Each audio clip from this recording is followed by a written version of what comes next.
سلامونه ګرانو کتونکو، زه یم دیدار یوسفزی او د کاناډا امیګریشن په حواله د یوې ویډیو سره حاضر یم. د دې ویډیو مقصد دا دی چې هغه ملګري کوم چې په مختلفو حوالو مختلف تپوسونه کوي،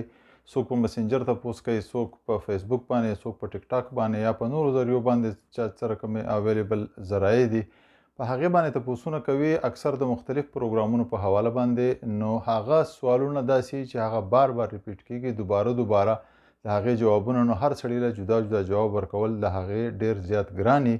نو د دې ویډیو مقصد زما دا دی چې هغه ملګري د چا چې هر نمونه پوښتنې د هر پروګرام په حواله باندې، نو په 40 غنټې کې دا ویډیو چې زه اپلوډ کړم، نو په 40 غنټې کې د په کمنټ کې خپل کوم سوال چې دی هغه دې لیکي. یو ملګری 2 سواله لیکي، 3 سواله لیکي هم، خو د کم پروګرام په حواله چې لیکي د هغې چې پکې نوم وي، نو زه به بیا کوشش دا کوم چې 40 غنټې پس دا کوم سوالونه چې دي د هغې ټولو جوابونه ورکړم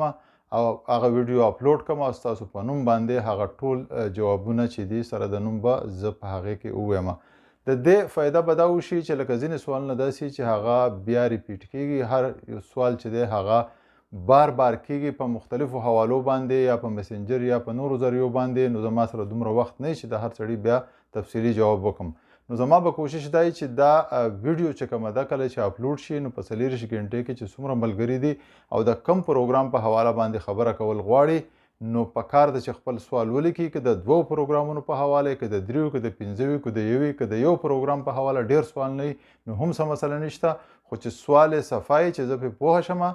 او بله خبره دا چې هغه ویډیو هغو کتلي، نو که زما نه څه خبره پاتې، نو چې زه یې نورو ملګرو ته هم ایکسپلین کړم او د ټولو ملګرو چې دی ښېګړه وشي، ځکه چې یو ملګري له جواب ورکول ډېر زیات ګران وي. هیله ده چې تاسو به دا پیغام واورئ، خپل سوالونه به په کمنټ کې ولیکئ. الله مو خوشحاله لره، آباد اوسئ، خوشحاله اوسئ، د الله په امان.